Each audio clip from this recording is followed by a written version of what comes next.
Bismillahirrahmanirrahim. Alhamdulillahirabbil alamin. Wassalatu wassalamu ala rasulillahi ajmain. Sahabat rahimakumullah, Imam Sufyan Ats-Tsauri pernah berkata, "Aku pernah terhalang untuk mengerjakan sholat malam selama 5 bulan disebabkan satu dosa yang aku lakukan." Lalu ditanyakan kepada beliau, "Dosa apakah itu wahai Imam?" Beliau menjawab, "Aku pernah melihat seorang laki-laki yang menangis, lalu aku katakan di dalam hati bahwa itu pura-pura saja." Sahabat rahimakumullah, kalau dosa yang tidak disengaja itu pun sudah ditaubati sungguh-sungguh, menyesal dan selalu teringat untuk tidak mengulang. Apalagi ini adalah seorang ulama besar, ulama yang mulia, yang kesolihan dan ilmunya bak lautan. Jauh sekali kalau dibandingkan dengan kita. Ternyata itu saja masih sanggup menjadikan beliau terhalang melakukan sholat malam. Pertanyaannya, bagaimana apabila seorang di antara kita terhalang dalam melakukan amal yang wajib? Misalnya sholat fardu. Sholat fardu yang senantiasa terlewat, bayar zakat yang selalu lupa, selalu tidak ingat, amar ma'ruf nahi mungkar yang merasa bukan kewajiban,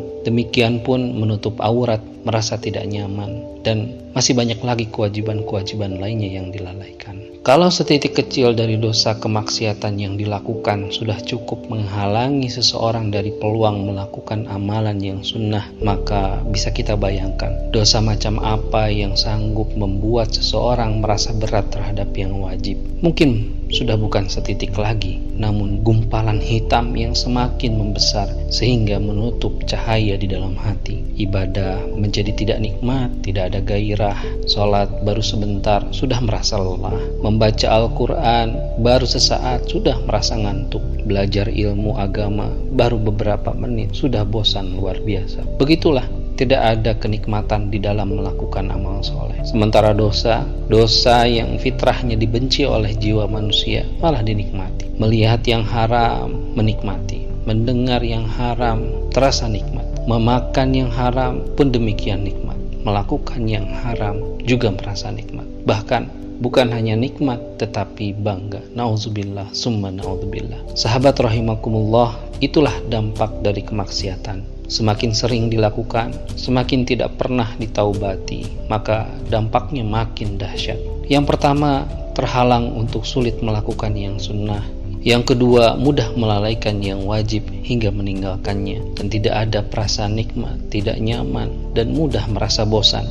Ketiga, intensitas kemaksiatan semakin sering hingga hati menjadi mati. Bangga dengan maksiat, merasa nikmat walaupun sejatinya nikmat itu hanya sesaat, karena jiwa tidak akan pernah tenang dengan kenikmatan yang lahir dari kemaksiatan. Sahabat rahimakumullah, maka ini adalah bentuk hukuman. Seseorang yang terhalang melakukan berbagai ketaatan, malam dilewati tanpa qiyamul lail, pagi dilewati tanpa zikir dan duha, keseharian kering dari tilawah Al-Quran, dan begitu seterusnya, tanpa merasa ada yang salah, merasa bahwa ini tampak normal dalam menjalani hari. Padahal waktu tidak akan pernah kembali. Padahal kita paham bahwa waktu adalah salah satu modal untuk melakukan amal soleh.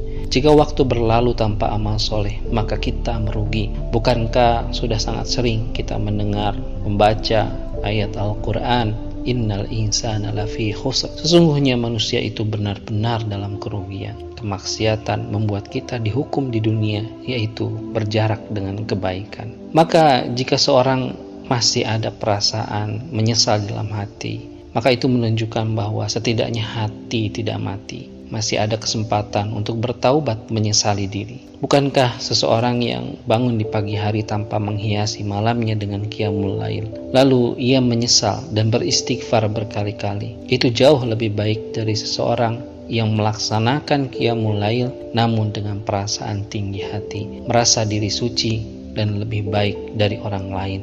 Meski tentu saja sholat orang yang ikhlas menghambakan diri jauh lebih mulia dari orang yang menyesal tadi. Sahabat rahimakumullah, terhalangnya dari amalan sunnah adalah hukuman. Hilangnya semangat dan gairah dalam melakukan amal soleh adalah juga hukuman. Merasa nikmat terhadap sesuatu yang syubhat dan haram adalah hukuman. Hukuman dari kemaksiatan yang kita lakukan. Maka tidak ada cara untuk menebusnya kecuali memperbanyak taubat dengan taubatan nasuha. Semoga kita semua termasuk hambanya yang selalu berupaya taat dalam segala keadaan. Semoga pula Allah Subhanahu wa Ta'ala menerima taubat dan mengampuni kita, dan semoga kita diwafatkan dalam sebaik-baik keadaan, membawa iman dan Islam. Amin. Allahumma amin.